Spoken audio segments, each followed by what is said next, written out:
Hello cellists! Today we're going to talk about Haydn's C major cello concerto, the first movement. Just a few words about the concerto's history. It was written between 1761 and 1765. Haydn was in his early 30s. He just started working for Prince Esterhazy, and this was written for the cellist of the orchestra there. I would like to give you some homework to listen to G major violin concerto, and you will see real similarities in the styles of those two works. I always prefer getting inspiration from other instruments because if I listen to cellists, I find that I'm influenced. So listening to a violinist or just a symphony is always preferable in my opinion. One of the challenges for me in this piece is how to create lightness without sacrificing sound projection. Looking at the slurs, we don't have a manuscript in Haydn's hand. We have a copy that was found only in the 1960s. This copy has some slurs for the violins. So in the score, in this violin part, first violin part, the first violins have slurs in the first ritornello, which is the first tutti.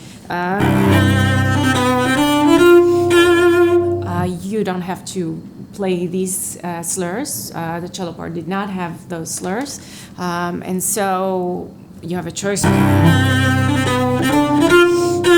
And if you do play the separate slurs, I like progressing from the tip to the frog as I go. So up and something like that. Let me show you how it sounds with the violin slurs.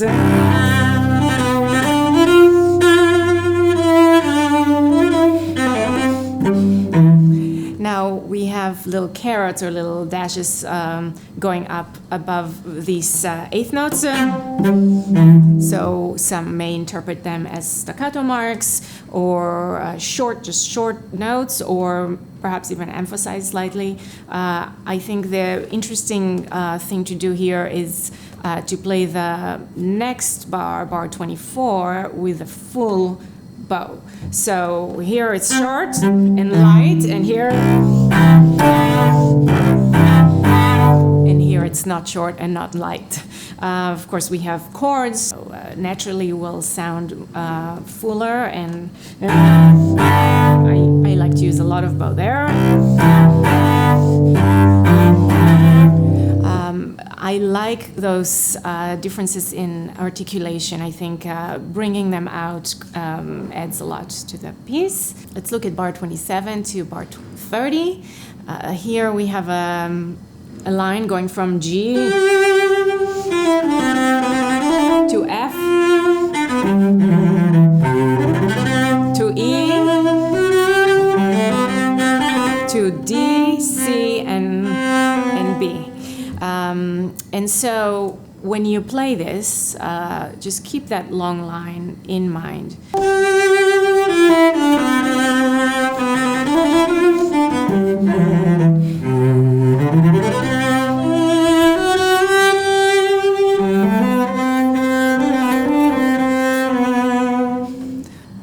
When we think of Haydn, we think of joy, wit, rhetorical speaking quality.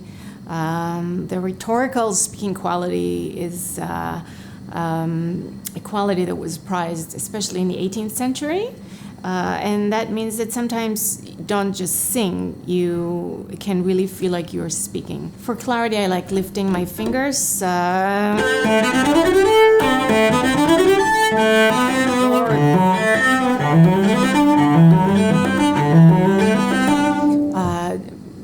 Be careful of playing muddy.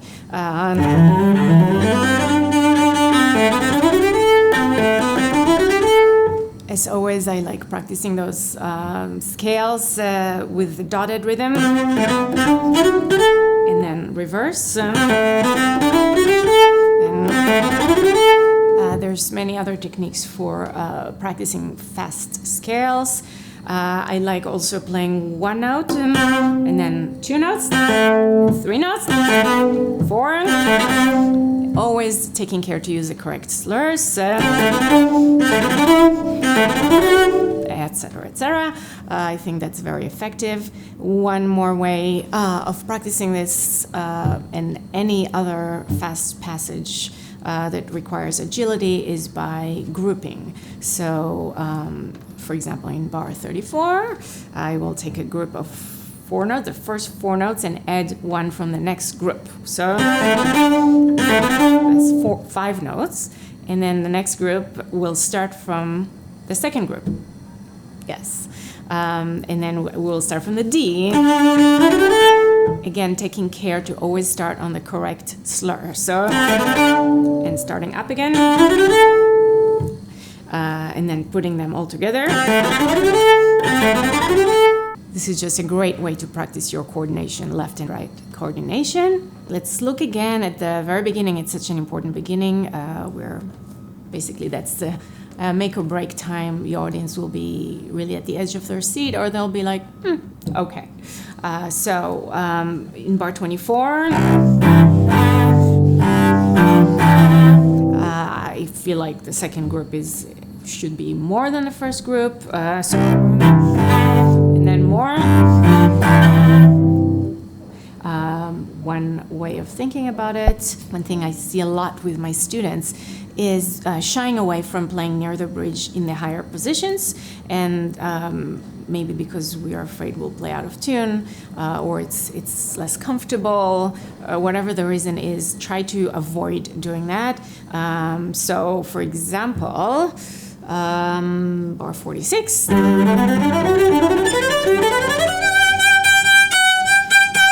This can really, these G's should ring. Can have a little vibrato. As you see, I pull my hand back, and there is a diagonal here. It's not perpendicular to the fingerboard. Another example of a place where you should play nearer the bridge with a lot of sound.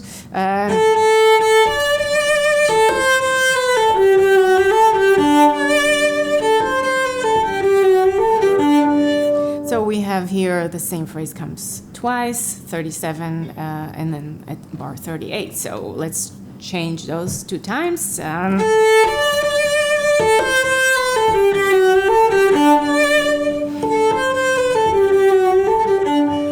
So there's many ways of varying repetitions. One of them is with dynamics, that's easy. Another one is with slurs. So for example,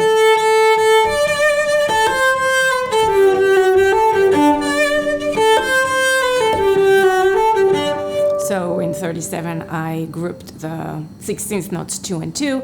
In 38, I grouped them 4 per bow. And finally, there's another way of differentiating those 2 repetitions is by sitting or bringing out a certain note in that sentence. For example, in 37, you can actually play it more simple. And here, sit a little bit on the C. For example, in bar 41, if you look at the score, notice the fragmented unison with the orchestra. So these are together with the orchestra. And here, in the middle of bar 42, starts a longer line with the orchestra. And for this reason, I like to elongate my Ds in bar 42.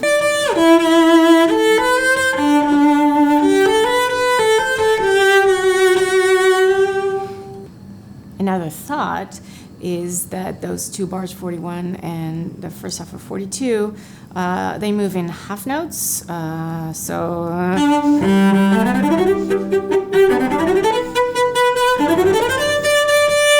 And starting here, the accompaniment moves in quarter notes. So,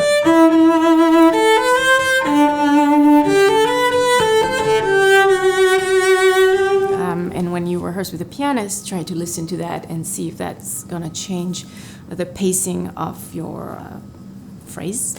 Downbeat of bar 44, we have that gesture, so more and less.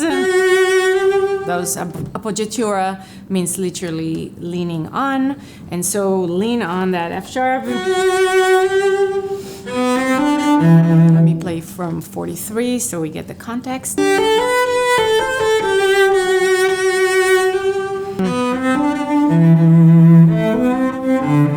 Now bar 44, we have pianissimo in the orchestra. So pianissimo, according to a paper I read online recently, is a rare mark for Haydn, and when he writes it, it means something special is going on. I think it is a very special place. We don't have pianissimo in our part, so looking at studying the score is really, really important.